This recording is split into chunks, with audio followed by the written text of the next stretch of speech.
அப்ப இந்த red Jain company யாருது நீங்க சொல்லுங்க. உதயநிதி மணி ஸ்டாரத்துக்கு முன்னாடி உடனே அந்த பேரை மாத்துறாங்களாம். உதயநிதி அந்த கம்பெனிக்கு ஓனர் கிடையாது, இன்பநிதி தான் ஓனராம். இன்பநிதி யாரு? உதயநிதியும் மகன். சரி, இன்பநிதியோட தாத்தா யாரு? கொஞ்சம் சத்தமா சொல்லுங்க. இஸ்லாமிய தோழர்களே, கிறிஸ்துவ தோழர்களே, தலித் சகோதரர்களே, இன்பநிதியுடைய தாத்தா முதலமைச்சர் ஸ்டாலின் அவர்களுடைய படம் ரிலீஸ் ஆகுது. ஆனால் உண்மையாக அரசியல் செய்யக்கூடிய எங்களுடைய தலைவர் இன்றைக்கு வரைக்கும் அதோடைய நஷ்டத்தை தைரியமாக எதிர்கொண்டு இருக்கார். இப்ப இஸ்லாமிய தோழர்களுக்கும் கிறிஸ்தவ தோழர்களுக்கும் இது பதில் சொல்லுங்க. எல்லா நிருபர்களும் போய் உதயநிதிட்ட கேளுங்க.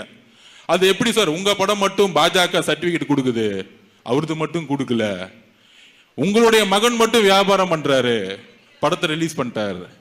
அப்ப அண்ணன் திருமாவளவன் அவர்களுக்கிட்டையும் கம்யூனிஸ்ட் சகோதரர்கிட்டையும் நிருபர்கள் போய் கேட்கணும். இந்த மாதிரி டிவிகே பக்கத்துல இருந்து சொல்றாங்க, நீங்க பாஜக பக்கம் பேச மாட்டேங்கிறீங்க அப்படின்னு. அப்படி பாஜக அப்படி பார்த்தா நமக்கு சர்டிபிகேட் கொடுத்து முதல் நாளே ரிலீஸ் பண்ண விட்டுருக்கணும். ஏன் திமுகவுடைய படத்தை மட்டும் ரிலீஸ் பண்ணாங்க? இந்த மாதிரி பொய்யான பிரச்சாரத்தை 40 வருஷத்துக்கு மேல அரசியல் இருக்கக்கூடிய தலைவர்கள் நிப்பாட்டும் நான் தாழ்மையுடன் கேட்டுக்கிறேன்.